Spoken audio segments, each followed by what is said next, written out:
It's really, really important that when you get an engagement, you want to do whatever you can to increase the probability or to increase the chance of you getting that placement. And the easiest way to do that is by building a fantastic talent pipeline. By having more candidates in a pipeline, you'll have a higher probability of a placement. Hello again, and welcome to another video. In this video, we're going to talk about 5 different ways to have a profitable recruiting agency. If you are as excited as I am to get started, please consider supporting a fellow recruiter. Give us a like, subscribe, click that bell.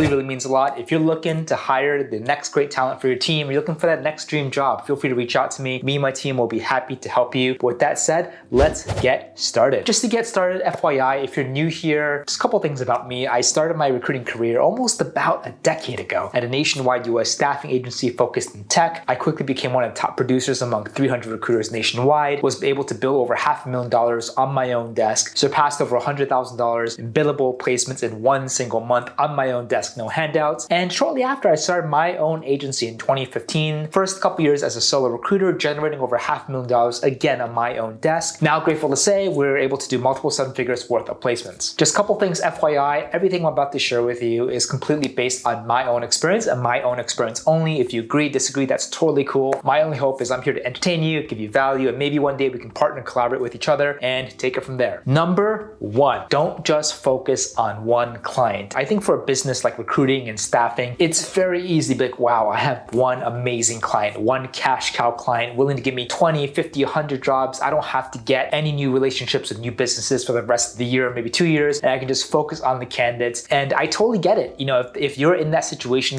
works out well, the client's responsive, the client's moving out fast, it could be one of the best feelings in the world. You can sleep well at night, you can wake up and like, you know what, I have business, I'm busy, I know exactly what to do. But what can often happen though is the exact opposite. You can really sink a lot of your resources and time and bandwidth in one client. But what happens if that client slows down, ends up slowing or sunsetting or stopping hiring completely, even doing layoffs with their internal recruitment team? How will that affect your primary source of income? The worst thing that you want to do as a solo recruiter or even a small business is to just depend completely on one client, and for them to disappear, your income essentially just stops. You're starting from scratch, you're freaking out. It's just a horrible feeling. You do not want this to happen. So what's the one way to mitigate this from happening? It's simple. You want to constantly, when you can, even if it's a little bit, just do lead gen, business development on a weekly, monthly, daily basis, whatever that works best for you, just to make sure you're always keeping up that new relationship with that new client. Because I don't know about you, but psychologically, back of my head, that always lingers. And I'm like, you know what, no matter how well things are going right now, what if that Armageddon cataclysmic situation happens? I don't want that to happen at all. And I want to do whatever I can to make sure I can prevent it. So make sure that you continue to do what you can to really bring in and develop more relationships with tier 1 clients. What do I mean by tier 1 clients? Well, I like to judge clients 2 different ways. Number 1, how responsive are they? Meaning like if I call them, text, email them, if I don't get in touch with them, or if I do get in touch with them, or if I ping them an email, how fast will they get back to me? That's really important. And most importantly, like how easy is it for me to get in touch with them? A lot of times people be like, you can call me, email me, text me, but then no matter how hard you try, you can just never connect with them. And so I think one of the 2 criteria that I use, responsiveness and accessibility, are really important. And it really kind of gives you a flavor of what to expect with that relationship in the future if you were to onboard that client. How you do one thing is how you do everything. If you're slow to do this, most likely other tasks and responsibilities, there's a good chance you will be slow on those too. If you're super fast, hyper responsive, you're accessible, you have a strong, genuine need, you communicate well, there's a strong chance that that's going to carry over to other things as well. The biggest thing with this point is just make sure you don't put all your eggs in one basket. Hey guys, apologies for the interruption, but want to make an exciting announcement, so listen carefully. If you've been wanting to work and partner directly with me, we are creating for the first time a private community to let you do just that. In this group, you'll be able to access the open roles of my team and of others in the group, so you won't have to worry about not having enough open roles to work on and stabilize your business. Not just that, you'll also have access to accountability calls, trainings, private Discord channels, early access to new exciting stuff, and much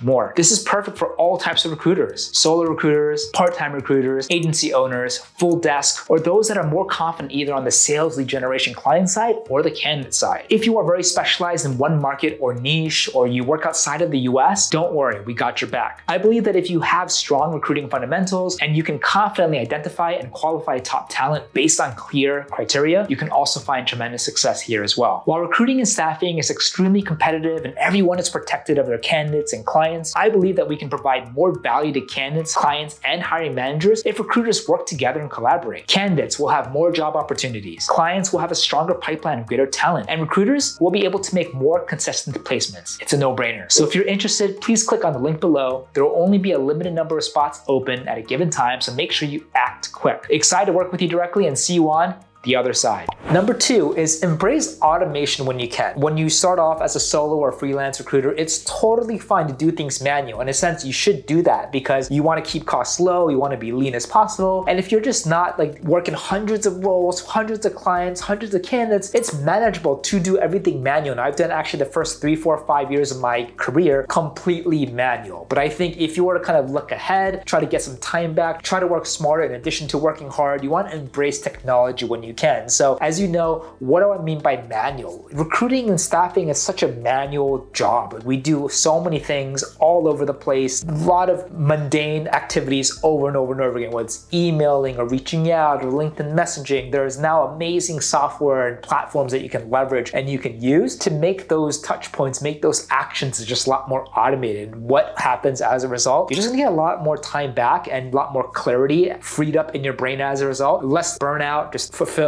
and just happier overall. By embracing automation, again, you can work and be more efficient. Many of automation softwares are actually quite affordable, probably from like $10 a month to maybe $100 a month on the higher end. There's really something out there for everyone. Now, one caveat I do want to mention is you want to be careful not to abuse automations. I know specifically with OG platforms, for example, like LinkedIn, automation on their platform is strictly against their TOS, the terms of service, and it could be the same for many other platforms out there. And if you continue to abuse it or not use it correctly, you could be, banned, your account can get suspended, and you don't want that to happen, especially if you rely on a platform like LinkedIn. So be careful with automation, but there's also many ways that you can use automation ethically and legally, and it's just going to be such a lifesaver for you and your business. Now, the third thing that can help your business to be profitable is you want to build a talent pipeline. Now, this is more of a mindset than anything and an approach in terms of staffing and recruiting. The clients that you're working with are most likely also working with other external competing recruiters, in addition to possibly having an internal HR recruiter or internal recruiting team also there to compete against you. So it's really, really important that when you get an engagement, you want to do whatever you can to increase the probability, to increase the chance of you getting that placement. And the easiest way to do that is by building a fantastic talent pipeline. What do I mean by that? Is by building a pipeline of multiple candidates that you submit, you can really make sure that you have a plan B, a plan C, a plan D. If your first candidate or first couple gets rejected, by having more candidates in a pipeline, you'll have a higher probability of a placement. By having less candidates in a pipeline, you'll have a lower probability placement. It's strictly a numbers game, and you want to make sure that if you are working hard and you're doing direct placement, contingency, you're not getting paid on a retainer, no upfront security or financial security compensation measures, you want to do what you can to kind of increase your chance of getting that deal and getting that placement. So while we all want that first candidate to get that job, be smart and make sure that you also cover your back with a lot of other great candidates so that if anything happens to like your top star, you always have other amazing candidates to show. And by doing that, then you can really build a pipeline with majority of your candidates. And again, I want to assume here that all the other candidates are just as good as your first candidate. If all you're doing is sending one amazing candidate and 9 other really horrible candidates that just don't match the job requirements, please don't do that because you're going to just end up wasting everyone's time. When I say a pipeline, I'm assuming that every candidate in that pipeline is just as good or crosses off all that criteria that the client is looking for. And by doing that, it's a numbers game. You have a higher chance, higher probability of just making it happen. And then you're sitting pretty. Hopefully the wind blows in your direction. Now, the fourth tip I want to share to help you be a profitable business is that you're just not persistent enough. And what do I mean by that? Let me know if this kind of rings a bell. What if a candidate tells you that they're just not interested? Do you just give up? You forget about them? You move on to another candidate? What if a client tells you that they aren't interested in working with you? Do you just give up and you just keep moving on and you forget about it? What if a client or even a candidate doesn't provide feedback, maybe after interview or after email them? Do you just wait and not do anything? Or maybe you email them the next 2 or 3 days? For me, when you get a no, that just simply means not right now. Just because they don't want to engage with you right now in the present doesn't mean that they're gonna do the same thing in the future. But you will not know that if you don't follow up with them, if you're not persistent with them and check in. And so it's really, really important to somehow stay organized, keep track of them,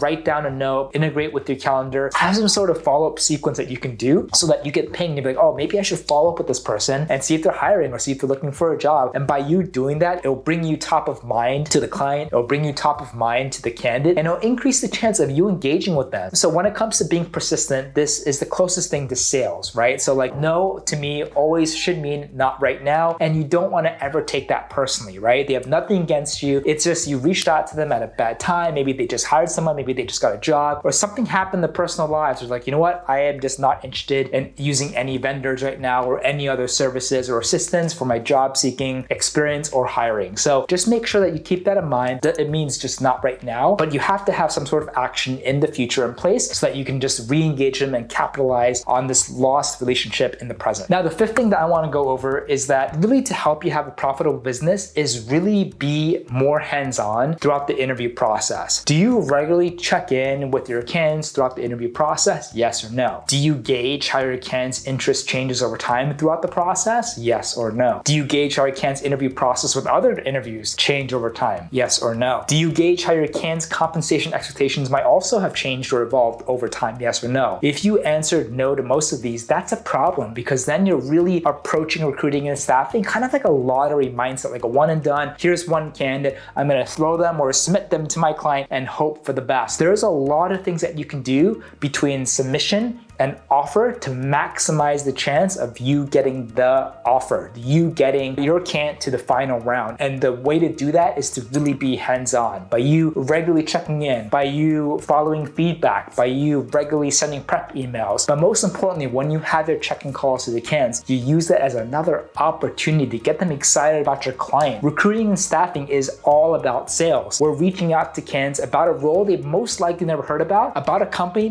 they most likely never heard about. What's as important than creating that first excitement is also maintaining that excitement about your client throughout the interview process. As the candidate goes through the process, so many things can change. They can increase interest, they can lower interest, they can remain neutral, they can start processes with other companies that are going to move faster, going to give them higher salary. There may be like red flags that present itself after a first, second, third round interview, and you'll just never understand any of these. You'll never catch wind of any of these red flags or concerns if you don't talk to your candidates. Well, what's so important about this information? Well, if you get information that they have a competing offer, you have information that your candidate now has a red flag, if you have information that candidate's thinking about, oh my God, like I'm now changing gears from hybrid to remote, you can use this information to present it back to your clients to see if they can accelerate your candidate, or maybe even putting their heads together, modify maybe possible offer terms that are more amenable to the changing, shifting preferences of your candidate to keep them in the game, to keep them competitive. There's so many things that you can do, and there's so many things and touch points in the process that we can have an impact on, that we can control on, where if you're completely hands-off and you have just no idea and all you're focused on is sending candidates, you barely qualify them and then you submit them, you're missing out on a huge opportunity to really drastically impact not just the outcome, but also the candidate's overall experience of interviewing with your client. At the end of the day, now I want to make it crystal clear, a candidate experience is everything. You want to make sure that they're positive, walking away from that, whether or not they get the job through you or not. They want to be like, wow, Preston was awesome. Even though I didn't get the job, I understood that he checked in with me, he was there for me, he operated my best interest, and that if I'm looking for a job again, or if I know of anyone else looking for another job, that I would be more than happy to refer them to Preston, as he helped me, and I really felt like his genuine attitude and just effort behind everything. So it's really, really important to be hands-on with the whole interview process, because we all have that same goal with our clients. We not only want to get clients, we want to find candidates and get the job done, and then we can rinse and repeat that. I hope this video helped. These are 5 things that are really important with me that I try to execute and hold myself accountable on every single day and every single week, and I hope that you can take away something useful from this video. And if you like this video, want to see more like it, feel free to give us a like, subscribe, click that bell. It really means a lot. Other than that, thank you so much again, and we'll see you on